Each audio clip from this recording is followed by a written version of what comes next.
વિકસિત ગુજરાત જાણે ધીરે ધીરે દેવાદાર ગુજરાત બની રહ્યું હોય તેમ લાગી રહ્યું છે। ગુજરાતનું જાહેર દેવું વધી રહ્યું છે। સંસદમાં રજૂ થયેલા રિપોર્ટ મુજબ વર્ષ 2024-25માં ગુજરાતનું દેવું વધીને 4.90 લાખ કરોડ પહોંચી ગયું છે। વિકાસનું નામ આગળ ધરી સરકારી તાઇફા અને ઉત્સવો પાછળ ધૂમ ખર્ચ કરવામાં આવી રહ્યો છે। જે રીતે દેવું વધી રહ્યું છે તે જોતા પ્રત્યેક ગુજરાતીના માથે દેવું વધી રહ્યું છે। વર્ષ 2021-22માં ગુજરાતનું દેવું 3.20 લાખ કરોડ હતું, જે વર્ષ 2024-25માં વધીને 4.90 લાખ કરોડ પહોંચી ગયું છે।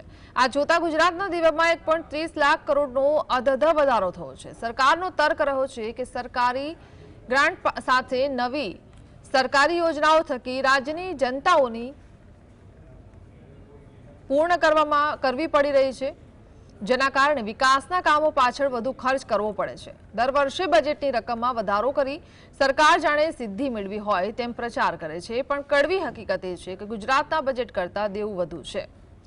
બુલેટ ગતિએ રાજ્યનું દેવું વધી રહ્યું છે, જે આર્થિક નિષ્ણાંતોના મતે ચિંતાજનક મુદ્દો બની રહ્યો છે।